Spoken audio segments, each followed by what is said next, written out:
I have the great honor here of speaking to a man who's become a friend over the period of time that I have known him. Billy Sample, former Major League player, broadcaster, commentator, writer, and now movie producer and actor. Billy, you're running out of things to do. Thanks, Tony. Thanks for the intro. My first thought is, why do a movie? And I'm so fascinated with this project. It's known as Reunion 108. It is a movie about baseball and a lot of other things, and Billy's here to tell us about it. Well, I enjoy writing. In fact, Paul Hagen, who went into the Hall of Fame last year in the J.G. Taylor Spink Award side of it, I told him over the years that I aspire to be a scribe, and I've enjoyed that medium of expression. I've been a broadcaster, I've been a writer, and I really enjoyed the writing part of it. I used to hang around the English office in high school quite a bit, and I think some of it rubbed off on me. Well, that and the fact that the English teachers were really hot. Stay a little bit longer, and great motivation. But I've enjoyed that avenue, and I decided to put all my notes together, and with the help of my oldest son, who helped me put it in the proper screenwriting format, finished the script. I submitted the script to the Hoboken Film Festival in 2011. It took top honors. Now, it could have been steeped in politics. I understand that. I've been to enough film festivals to know, but it gave me an opportunity to talk to the actor Robert Loggia about his baseball playing days at Wagner University. So it was a good time all the way around, and taking home the best unproduced screenplay at that point. I decided that let me see if I can put some money together and max out everything that I had to make the movie. And I did, and I still owe people, so I hope somebody comes out and watches this so I can get out of debt. But it did everything I wanted to do, Tony. And some parts of it is a lot of humor. It's a little raw in places. It's rated R, it's a strong R, because it's a lot like being in a clubhouse, at least right. The clubhouses that I was in coming up in Texas. Not so much the Atlanta Braves clubhouse. They were a little nicer. But when I was coming up to Texas, we had some strong personalities. I think somebody said that we were the second best some authors said we were the second best all-character team in 1980 of that particular team. And by character, I don't think he meant driving and runs in the eighth inning character. I think he meant more just some crazy people, and we certainly had those. And I'm sure there were other teams, I think, back on the Pirates of that era, they were probably even crazier. So if you had a shy personality, you had your feelings hurt easily, that wasn't the place to be. So a lot of it emanates from that kind of atmosphere, and then the minor leagues as well. I thought it was a little easier to write about the minor leagues because I'd have a little more freedom in doing so. And so, as I said, it did everything I wanted it to do. It educates in some spots.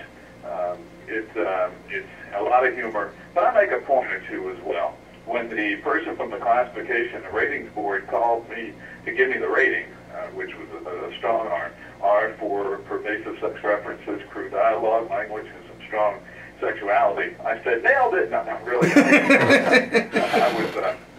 I was really pleased, actually, because it wasn't NC-17.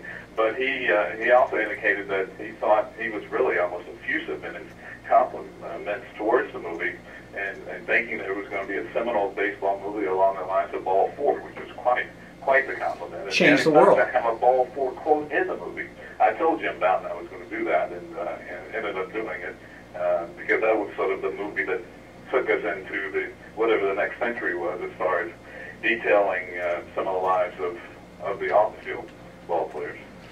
It's really, I mean, in looking at the trailer and in studying it, you know, and I think, you know, you played professionally. Any kid has played baseball or participated on a team. I was fortunate enough to play, you know, into quote-unquote my senior years. And it really hits that fabric of what a, you know, shall we say, a more mature baseball team might be like. But why don't you tell us what the plot is of Reunion 108 and what the 108 stands for? The 108 stands for the number of pitches in a baseball. And I don't think a lot of people really knew that. Even baseball people didn't know that.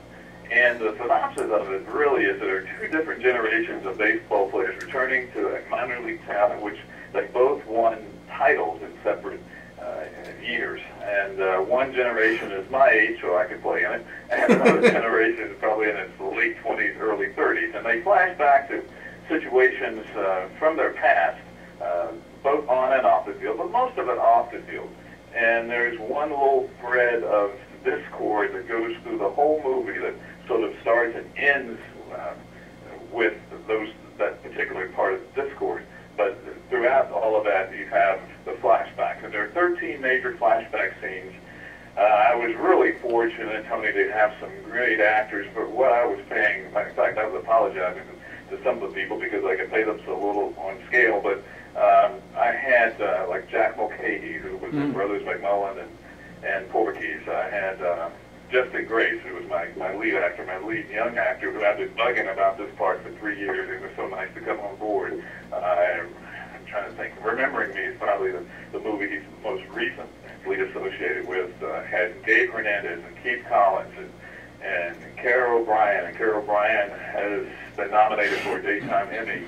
She was a few years ago. And Madeline Rochester, and the comedian, she's been on Caroline. So I had a lot of the sort of Law and Order type actors who were really talented, and even the people that didn't have major roles may have only had 4 or 5 lines. They really, it was so impressive, Tony, to me to watch them get into that mindset, to bring what they had to that particular role and character, and I was overly impressed with it, and very fortunate to be a first-time filmmaker to have people like that.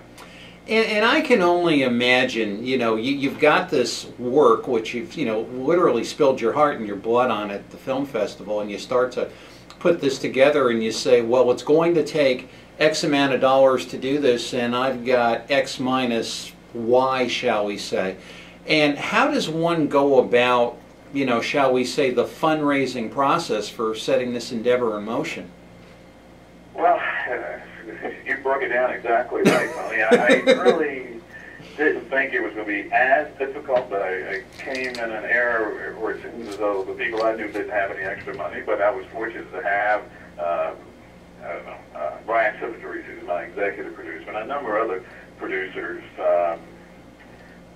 Elizabeth Burton, a lot of Tom Lewandowski. In fact, after I finished the film, I ran a little short because either it cost more than it was budgeted. And I think a lot of people feel that, especially if you're 35 years or younger, you've only known ball players to make multi-million dollars. Sure. And I have to tell people, hey, wait a minute, my first contract was $21,000. You're taking home $18,000 in the big leagues during the double-digit inflation days of the late 1970s. Let me tell you how far that didn't go. Right. Yeah, so I got caught up in a little bit of that, but well, the end, I guess, will justify the means. So if things go the way that I think it's going to go, then everybody will recoup, and the investors will be happy, and I'll be extremely happy. But it's not the easiest thing to ask people, please help me with my vision. And but I was fortunate enough to have a number of people who did. Probably could have used a couple more to make it a little easier, but well, we got it to this point, so I'm happy. And again, I plan on returning a lot of money to the investors because I may want to lean on them again. Or maybe I'll make enough money with this. Maybe I'll make enough money with this, and I don't have to lean on them again. But because this has the potential, if it goes well and is received well, to be a sequel, and to have a sequel, and to make 2 or 3 more off of it, it's like if I could franchise something like that. And that's a wonderful thing. Now, you have a movie premiere scheduled tonight, if I understand? Right, Tony, yes, at the Lafayette Theater in Suffolk, New York, right on Route 59. It's a big theater. It's a big, beautiful 1920s architecture. I tell people just to come just to see the theater, whether you're coming to see my movie or not. It's an independent theater. The architecture from the 1920s, there's an organ in the second deck, second level. They have second level seating, a lot of seats, so we have plenty of room. And just a beautiful place to show a movie, and I'm really pleased about that association too, and we'll see how it goes tonight. But there's a lot of energy. I can almost feel it now before I get up to Suffolk, and we're going to have a little postal. It's really nice. We're going to have photographers there, a little bit of a red carpet feel, a little bit of a post-movie get-together. So if you're in the area, certainly come by. But let me tell you, let me warn you again, it's rated R. If you had no trouble with The Wolf of Wall Street, then you won't have any trouble tonight. But it's raw in places, but if you can get through that, I think you'll find it entertaining and educational. That's the way that I had based my writing, and I think, as I said earlier, it did everything that I wanted it to do. And how much in the formulation of the screenplay and the characters in the play are your own experiences and perhaps, shall we say, whatever the word is, example types of guys you might have played with, either on the way up or in the bigs? Tony, I would say that the movie is about 95% authentic. A lot of it I'm in it. A lot of it, I would say maybe a third, maybe a fourth. I'll be safe and say a fourth. A fourth of the flashback situations were ones in which I was personally involved. I won't tell you right now which one. Maybe late at night after a couple of soda pops, and maybe I don't tell you one. But so I didn't have to embellish too much. I changed a few things to protect the innocent, but that's pretty much what it is, or what it was. And but that's a good analogy, a good point out by you, because yeah, it's a lot of me. So it's fun in that sense, and it's a little crazy in another sense. And even for baseball people that know baseball, as you know, I think you can still see a few things that you think, oh, I didn't realize that went on, or oh, that's really interesting, or oh, ooh, that was really rough. I can't believe that went on behind the scenes. So it's a lot of that. That's a lot of fun. I pretty much guarantee the people are going to be moved one way or the other, are going to laugh one way or the other. They're going to see some things that are well put together. And not only is the humor, I think, good, but I think it's done in a way that, and I've had a few other people feeding back to me because I've shown it in places like in my hometown of Salem, Virginia, and had an independent theater in Leroy, Illinois, about 2.5 hours southwest of Chicago, where I got enough feedback to feel that, okay, it did pretty much what I wanted it to do, and now it's just a matter of if this is your type of humor. And I think as we come up into the baseball season, it's not a baseball movie per se, but I think it will give you a feel of relationships and interactions and with the baseball backdrop. Now, what is the chart, if you will, or what is the business plan? You have the premiere tonight. It's been shown in your hometown. We've seen it. Is it scheduled for release? Are you believing and hoping that someone comes along to put it in a number of theaters? I'm just, for my own edification, I'm sure for a number of our viewers, you have a great premiere. We're all with you. We're praying for you. We're cheering from you. We're watching this thing. What happens tomorrow? Tomorrow I'll work on the next step, but you're right, to try to surmise it in a certain way that we can move to the next step. Right now, I am self-distributing. It's not the ideal situation, but it's better than sitting home and having a movie and not being able to get it out. I'm fortunate enough to have enough celebrity and that I can, especially during the baseball season, that I can get some PR for it, a lot being on your show. And so that certainly helps. But you're right, the next level, yes, if I can impress some distributor with my association and say, okay, this would work good, we can go to Southern California and we can have Billy back this up and we can make some money out of this. That would be ideal. And because I don't know how often I can spread it around self-distributing. I can do a little bit of it, but it has to be financially prudent to me as well. I want to do that before we go into the secondary market, which would be the DVDs and the Blu-rays, because I want to be able to have it out as much as I can to create a little bit of buzz, like tonight's going to create, and then see where we go from there. But you're right, it's not the easiest for what you're intimating. It's not the easiest for a first-time independent producer to get to the level where somebody's going to pick you up. and Mm-hmm. because there have been people who have produced for quite some time that don't have a distributor in the back pocket, and I'm not in the business long enough to have that advantage, so I'm trying to forge my way into it now, and a lot of it would be that it's a good enough movie that people would want to see.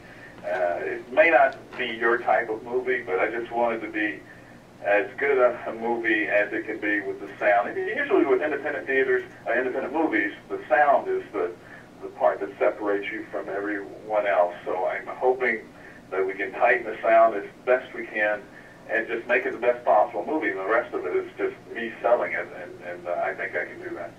And it's believe me, it's a wonderful endeavor, and you know, from what I have seen, I look very much forward to seeing it. Your character and all of your experiences throughout the game, from many facets. You know, I know you're going to put a light on this that, you know, perhaps we're not accustomed to seeing. And also, I'm so happy you bring up the fact, and this is something I talk about, Bob Lazari, who sends us Continuing Best, we talk about it constantly. Oh, Bob, yes. You know, when you guys were playing, and, you know, you know, you played and you finished your careers, and it was a case of, you know, what do I do? It wasn't this millions of dollars that we're seeing, and I'm not going to say it was a humble occupation, but comparatively it's a humble occupation to what we see players doing today. Yeah, it's a lot different financially, and it's a lot different even union-wise, because we were threatened as a union much more so back in the 1970s and 1980s. Had 2 work stoppages at the time that I played, mm-hmm. and a long one, the first long one in 1981. Right. So in order to establish workers' rights, we had to take some stands, and the byproduct of that has been the escalation in salaries. And my goodness, Creator bless them for making what they can make now. And it's even nice, every once in a while somebody will acknowledge from a generation like today the sacrifices that the previous generation had made, and it kind of makes us feel good. They can send money, but it's still there. I'm curious, and I talk about this with Bob a lot. If I were to poll Major League dugouts and ask current Major League players in whatever their native language is, do you know who Curt Flood is? What percentage do you think would know him and know his significance to the game of Major League Baseball and his stance with respect to players' rights? Tony, I'm only guessing. I would say maybe 40%. Wow. That's only a guess. I have no idea. No, neither do I. I've been daily on the field since 2008, so I'm guessing. And as we get older, then it's because I don't think our generation, at least the generation of you and me, we've had a greater sense of history. And I think because we lived a lot of history. We lived the civil rights movement, the women's movement, mm-hmm. the Vietnam. We lived through stuff like that. And I don't know if many of the kids today are affected by what's going on in the world as much, or have such an appreciation for history. So I don't really expect them to know a lot. Yeah, it'd be nice if they knew who Curt Flood was. And I have a picture of Curt and me where I'm interviewing him as one of my prized possessions. Sure. Or Marvin Miller, who was a deity to me.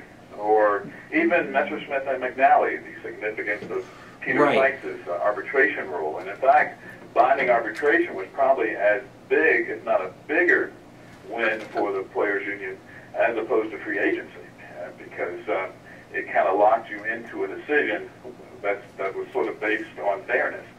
And so I don't expect a lot of people, but I don't know. Every once in a while I think of somebody like Tony Clark, who's now the head of the Players Association, a former player. So I think there is a good thread. There are some solid people, but the masses, I'm not sure. They may know that there's somebody there that got them to this point, but I don't know if there's a need to know that. That's a great question, and I wish I knew. Maybe somebody will take a poll on that to see how much history the players know from how we got to where we are now. And that's one of the reasons I love history, is because I like to know how we got to where we are now and appreciate that. Well, you know, and I'm old enough to remember when Don Drysdale and Sandy Koufax couldn't agree on their contract in 1966 with Walter O'Malley, and they stayed out of camp, and they were acting in television shows saying, well, we'll make more money doing this. You know, because there wasn't a case of like, well, I'll just go play for the Giants. You know, you had to stay with the club that had your rights under the reserve clause. And it's just, how far we've come. Yeah.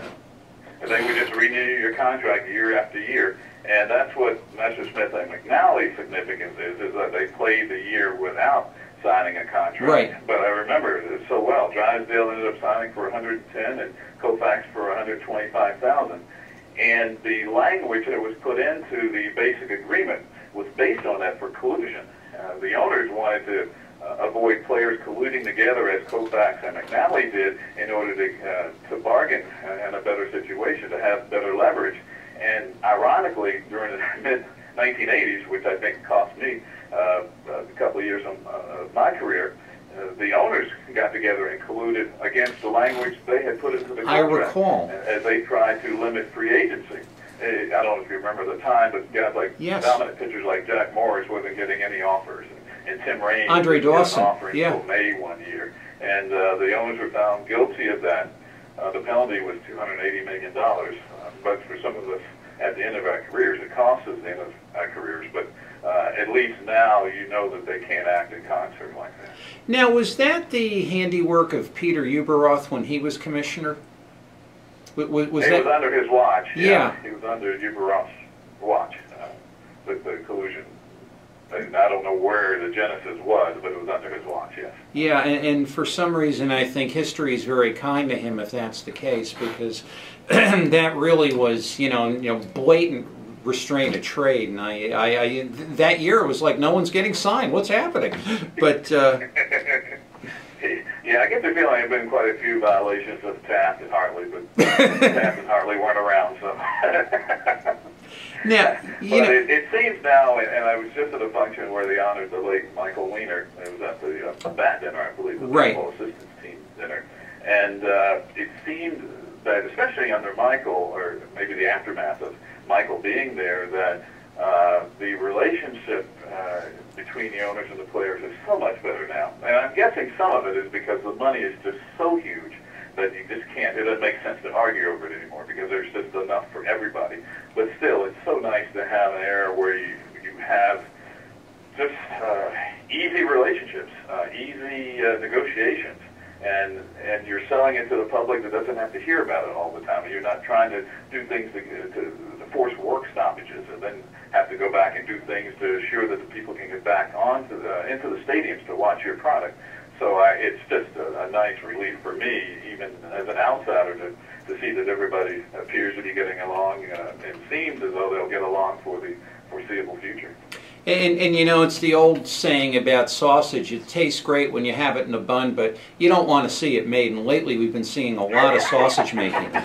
I like that. You've got some good, fun analogies. Thank you. They're yours if you choose to use them. That's the kind of stuff that I would hear in the backwoods of Virginia. I can come to Connecticut and hear that. All right. Oh dear. Yeah, we have a lot of sausage here. And Billy, I can't believe it. We're out of time. Where can we follow the trajectory of the pitch after tonight, so we can all watch and our fans can watch, and we'll be with you every step of the way? Oh, thank you so much, Tony. Yes, probably the easiest is to get it on Facebook. The movie has a Facebook. I have a Facebook. And I have a lot of people that are interested that way. I'm a little slow every once in a while, but I would think that's... And we have a website, too, but for the most part, catch me on Facebook, and I'll update everybody on the movie or the movie's Facebook, Reunion 108, and I'll take it from there, and I'll make the appropriate links to other areas of information. Billy, can't tell you how much we appreciate it. Billy Sample, former Major League player, broadcaster, writer, and now film actor and producer. Hey, listen, you know, break a leg tonight in the figurative sense, you know, and we'll be watching. And thanks so much for being with us. Oh, Tony, I appreciate it. Thanks so much, and best wishes to you and Bob and everyone else. Thanks so much. Billy Sample, and so pleased to have him here. And we will be coming back with a fine young coach whom I had the pleasure of meeting several years back. We'll be catching up with him. Ryan Wild of Eastern Connecticut State University, talking about their very fine men's basketball team and their very fine program through the years. It's Tony D'Angelo here in Connecticut Morning, coming up for our last hour, and we believe the best is yet to come. We will be back right after this.